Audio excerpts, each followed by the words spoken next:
It began without warning. A flicker, a surge. Then, silence.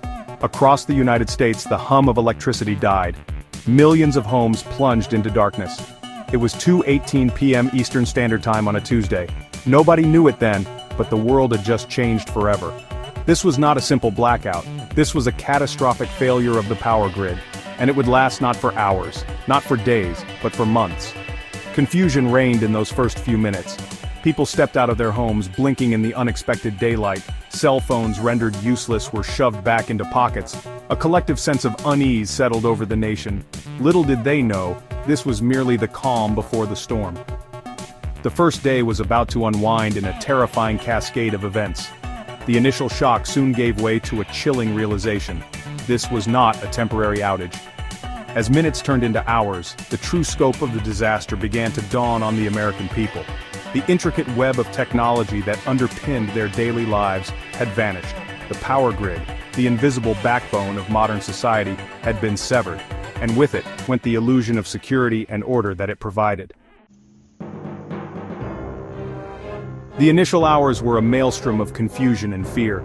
Cell phone batteries drained as people frantically tried to connect with loved ones.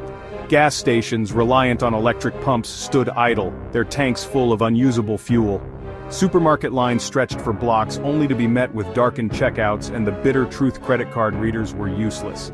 The digital world had vanished, leaving behind a stark and unforgiving reality. Traffic lights blinked out, transforming orderly intersections into free-for-alls of honking horns and near misses. Police, their communication systems crippled, found themselves overwhelmed, reduced to directing traffic with hand signals. As dusk settled, cities across the nation descended into an eerie twilight, the familiar glow of streetlights replaced by the flickering shadows of fear and uncertainty. The darkness brought with it a new wave of terror. The reassuring hum of refrigerators fell silent, and the perishable contents within began their slow decay. Hospitals, running on backup generators, prioritized only the most critical cases. The comforting glow of televisions and computers, once windows to the world, were now blank, reflecting only the growing anxiety in the room. The fabric of society, woven together by the threads of electricity, was unraveling at an alarming speed.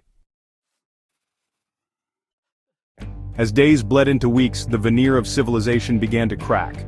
With each passing hour, the hope of a swift restoration of power dwindled. Food and water, once readily available, became precious commodities. Empty store shelves stood as stark reminders of the fragility of the system. The initial shock gave way to a primal instinct: survival. Neighbors, once strangers, banded together, sharing what little food and resources they had left. The elderly and the infirm, unable to fend for themselves, relied on the kindness of others. Stories of selflessness and compassion emerged from the darkness, but so did tales of desperation and despair. The rules of society, once etched in stone, were rewritten in the ashes of a shattered infrastructure.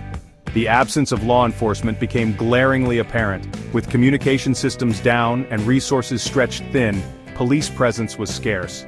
Petty theft escalated to looting, and the rule of law was replaced by the law of the jungle. The strong preyed on the weak, and those who were unable to protect themselves were left vulnerable to the whims of a lawless society.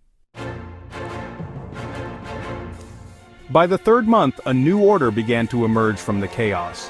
With the government crippled and unable to provide for its citizens, self-appointed leaders rose to fill the void. Some were driven by altruism, seeking to protect and provide for their communities. Others, fueled by greed and ambition, saw an opportunity to seize power and exploit the vulnerable. These new warlords, as they came to be known, established their own territories, often centered around stockpiles of food, water, or weapons.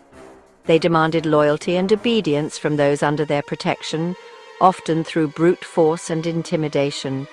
The lucky ones found themselves living under the rule of a benevolent leader, someone who genuinely cared for the well-being of their people. But for many, life under the new order was little more than servitude, their lives ruled by fear and uncertainty. The lines between right and wrong became blurred, as survival became the ultimate goal. The justice system, once the bedrock of society, had crumbled. Disputes were settled with fists and bullets, and the concept of fairness became a distant memory. The world had descended into a brutal struggle for survival, where only the strong or the cunning could hope to endure. Like, comment, and subscribe. Please, please, please, I'm begging you, please. I'm desperate. I don't know what to do. Please subscribe. Let me know what you think in the comments. Thank you for your patronage.